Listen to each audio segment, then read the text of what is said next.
আজকে এক্সেল ভার্সনের সম্পর্কে আবার কিছুটা কথা বলবো। যদি লাস্ট ক্লাসে কিছুটাও কনফিউশন থেকে থাকে সেটা আজকে ক্লিয়ার হয়ে যায় পুরোপুরি। আমি খুব দ্রুত চলে যাব এই পোর্শনটা। এটা হচ্ছে যে এক্সেল ভার্সন আমরা 2003 সাথে আদার ভার্সনের সাথে তুলনা করছি। 2003 তে হচ্ছে যে রো কলাম সংখ্যা হচ্ছে যে কম, এবং 2007 এবং হচ্ছে 2016-এ রো কলাম সংখ্যা অনেক বেশি। এখানে নাম্বার দেওয়া আছে 10 লাখের উপরে আপনার হচ্ছে যে রো আছে এবং কলাম আছে 16,000, হচ্ছে যে 16,000 সামথিং আছে 2007 to 2016, যেটা হচ্ছে 2003-তে অনেক কম। তারপরে নেস্টিং ফাংশন লাস্ট ক্লাসে আমি বলেছিলাম যে আমি পরবর্তী দেখাবো, তো আমি আজকে ক্লাসে সেটা আপনাদের ভিজুয়াল রিপ্রেজেন্টেশনের জন্য আরো ভালো করে দেখানোর চেষ্টা করছি। এই ধরনের একটা বক্স, এই বক্সের মধ্যে যদি আবার সেম টাইপের একটা বক্স আবার দিলেন, আবার আরেকটা দিলেন, ঠিক আছে, তো ওই একই জিনিস যখন বারবার একটার মধ্যে আরেকটা দিলেন, একটার মধ্যে আরেকটা দিলেন, তো ওইটাই হচ্ছে যে নেস্টিং টাইপের আর কি জিনিস। ঠিক আছে, তো নেক্সটিং হচ্ছে যে 2003-তে 60টা করা যায়, আর 2007 to 2016 আপ টু 64টা পর্যন্ত করা যায়। ওকে, লাস্ট ডাটা অবশ্যই সাপোর্ট করে 2007 to 2016, কিন্তু 2003-তে সাপোর্ট করে না। সেজন্য আপনার যদি ডেটা যদি আপনার 3 বা 4 লাখ হয়, সেটা 2003-তে আপনি যদি সেভ করেন, সেই ডাটাটা 2003 এক্সেল ফাইলের মধ্যে বা এক্সেল শিটের মধ্যে সেভ করেন, তখন কিন্তু শুধুমাত্র যতটা রো এবং যতটা কলাম আছে, হ্যাঁ, সেই রো এবং কলামের উপর বেস করে সেই ডাটা সেভ হবে। কিন্তু সেই কলামে বেশি সংখ্যক যদি লেফট থেকে রাইট সাইডে ডাটা থাকে বা উপর থেকে নিচে, এখানে এখানে টোটাল রো আছে কতটা 65,536টা রো। তার মানে হচ্ছে যে 65,536টা রো মানে কি, 65,536টা রো মানে 65,536টা হচ্ছে যে লেখার জন্য লাইন দেওয়া আছে। আর এখানে দেওয়া আছে 10 লাখ, তার মানে 65,000 লাইনের বেশি আপনি লিখতে পারবেন না। সেজন্য আপনি 1 লাখ ডাটা যদি 65,000 লাইনের মধ্যে সেভ করতে চান, তাহলে সেটা সেভ হবে না। তখন সেই ডাটাগুলো রিমুভ করে দিবে, শুধুমাত্র 65,536টাই রাখবে।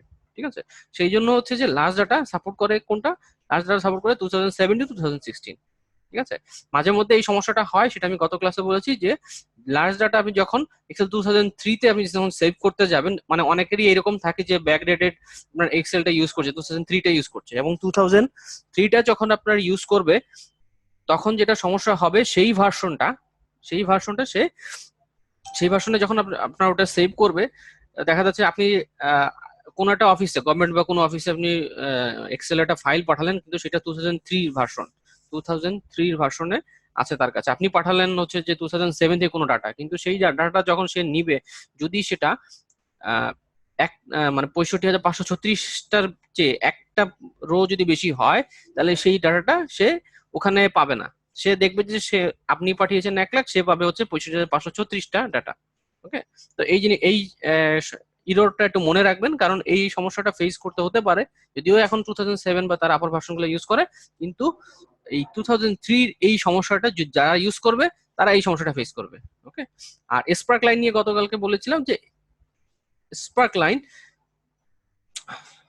স্পার্ক লাইন হচ্ছে যে ঠিক এরকম একটা জিনিস, যে আপনার এখানে এই যে দেখেন একটা লেফট সাইডে একটা ডাটা আছে এক্সেল সেলের মধ্যে, লেফট সাইডে ডাটা আর উপর হচ্ছে ফিজিক্স কেমিস্ট্রি ম্যাথ, এগুলো হচ্ছে মার্কস গুলো দেওয়া আছে। তা এই মার্কস গুলো আপনি যদি একটা গ্রাফ, ডাইরেক্ট একটা গ্রাফ আপনি না তৈরি করে, শুধুমাত্র ওই সেলের মধ্যেই জাস্ট আপনি বোঝার সুবিধার্থে সেলের মধ্যেই আপনি একটু গ্রাফ আকারে দেখতে যাচ্ছেন, মানে নর্মালি আপনি যখন একটা সংখ্যা দেখবেন, সংখ্যা দেখলে কিন্তু বোঝা যায় না যে আসলে কোনটা ছোট বড়। মানে খুব ভালোভাবে খেয়াল করলে আপনি দেখতে পাচ্ছেন যে এটা ছোট, এটা 20, এটা বড়, 0 ছোট, -30 ছোট ছোট, মানে এই সংখ্যাগুলো দেখে বুঝতে পারছেন। কিন্তু আপনি যখন একটা ভিজুয়াল কোনো কিছু দেখবেন, মানে জাস্ট ট্রেনটা দেখতে যাচ্ছেন যে আসলে কম বেশি কিরকম ছিল, যে আহ, নীল নেইল নেইল যে পরীক্ষা দিয়েছে তার হচ্ছে যে তার মার্কের মানে ইয়েটা কিরকম, ট্রেনটা কিরকম, সে কিরকম মার্ক পেয়েছে, সেটা যদি ভিজুয়াল এটা দেখতে চান, যে ভিজুয়ালি দেখে অনেক কিছু কিন্তু বোঝা যায়।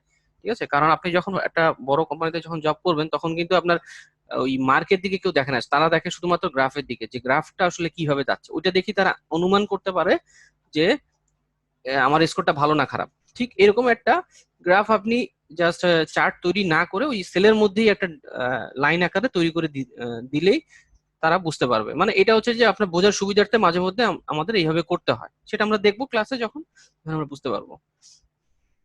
তারপর হচ্ছে ইনসার্ট স্লাইসার এর যে অপশনটা, এটা হচ্ছে 2007-এ কিছু ভার্সনে আছে, বা 2007-এর পরবর্তী সকল ভার্সনেই স্লাইসার অপশনটা আছে। স্লাইসার অপশনটা হচ্ছে যে আপনি যখন পিভট টেবিল করবেন, বা হচ্ছে যখন ফিল্টারের অপশনটা যখন আপনি অ্যাক্টিভেট করবেন, তখন এই স্লাইসারের অপশনটা দিবে। হ্যাঁ, স্লাইসারের অপশনের থ্রুতে আপনি কি করতে পারবেন, যে আপনি ফিল্টারিং অপশনটা একটু ডাইনামিক্যালি করতে পারবেন, একটা সুন্দর বাটনের থ্রুতে আপনি সেই ফিল্টারিং গুলো করতে পারবেন।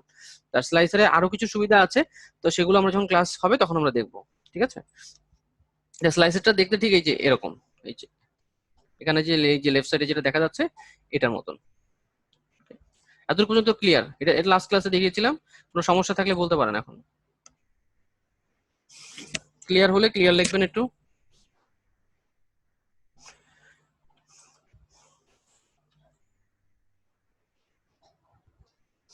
ওকে। আর